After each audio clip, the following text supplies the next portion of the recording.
இன்றைய தினத்தில் கண்ணகி வந்து தங்கிய சிம்மக்கல் பகுதியில் அமைந்த ஆலயம் என்று சொல்லக்கூடிய மதுரை சிம்மக்கல் செல்லத்தம்மன் ஆலயத்தின் சிறப்பு. அவரிப்பூம்பட்டினத்தில் வசித்த கண்ணகி கோவலன் இருவரும் பிழைப்புக்காக மதுரைக்கு வருகிறார்கள். அவர்களை வழியில சந்தித்த கவுந்தியடிகள் என்கின்ற பெண் துறவி அவர்களை மதுரையில் இருக்கக்கூடிய மாதிரி என்பவர்களின் வீட்டில அடைக்கலமாக தங்கச் செய்திருக்கிறார்கள். கண்ணகியின் கணவர் கோவலன் மனைவியின் சிலம்பை விற்று தொழில் துவங்கலாம் என்கின்ற நோக்கத்துல ஊருக்குள் செல்கிறார். அந்த வேளையில அந்த ஊரை ஆண்ட பாண்டிய நெடுஞ்செழியனுடைய மனைவி கோப்பெரும் தேவியின் சிலம்பை அபகரித்த அரண்மனை பொற்கொள்ளர் அந்த பழியை கோவலரின் மீது போடுகிறார். அதை தீர விசாரிக்காத பாண்டியன் கோவலனுக்கு மரண தண்டனையை கொடுத்து விடுகிறார்.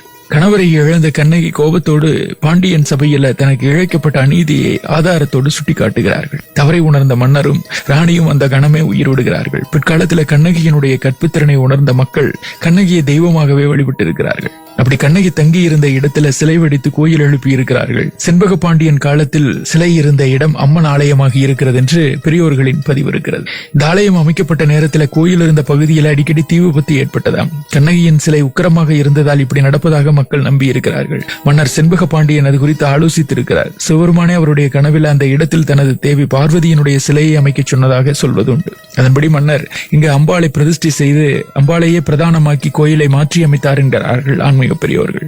மன்னரினுடைய பெயரால் செண்பகத்தம்மன் என்று அழைக்கப்பட்ட அம்பாளினுடைய பெயர் காலப்போக்கில செல்லத்தம்மன் என மருவியதாகவும் சொல்லுகிறார்கள்.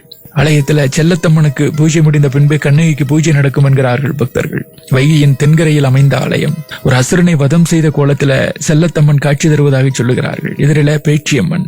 முன்மண்டபத்துல கண்ணகி கையில் சிலம்போடு காட்சி தருகிறார்கள். கண்ணகிக்கு அருகில ஆதரவு கொடுத்த மாதிரி கண்ணகிக்கு எலுமிச்சை மாலை தாலி புட்டு அணிவித்து பெண்கள் வழிபாடு செய்கிறார்கள். ராகுக்கேது தோஷம் இருக்கக்கூடியவர்கள் இங்கு இருக்கக்கூடிய நாகராஜருக்கு பால் மஞ்சள் அபிஷேகம் செய்து குங்குமம் தடவிய பஞ்சத்திரி மாலை அணிவிக்கிறார்கள். துர்க்கை, மீனாட்சி, சுந்தரேஸ்வரர், ஐயனார், காலபைரவர் ஆகியோர் பிரகாரத்தில் வீற்றிருக்கிறார்கள். சுந்தரேஸ்வரர் செல்லத்தம்மன் திருக்கல்யாண விழா நடைபெறுகிற பொழுது அன்றைய தினத்தில் அம்பிகை மீனாட்சி அம்மன் கோயிலில் சிவருமான் சன்னதி முன்பு இருக்கக்கூடிய 6 கால மண்டபத்தில் எழுந்தருள்வார்கள் என்கிறார்கள். சிவன் சன்னதியிலிருந்து பட்டுச்சேலை எடுத்து வரப்பட்டு அம்பாளுக்கு அணிவிப்பார்களாம். பின்பு திருமாங்கல்யம் சூட்டப்படுமா. மறுநாள் திருமணப்பட்டோடு தேரில் எழுந்தருவார்களாம். மதுரை மத்திய பேருந்து நிலையத்திலிருந்து 2 கிலோமீட்டர் தூரத்தில் சிம்மக்கல் செல்லத்தம்மன் ஆலயம். வழிபாடு சிறப்பு பெறட்டு.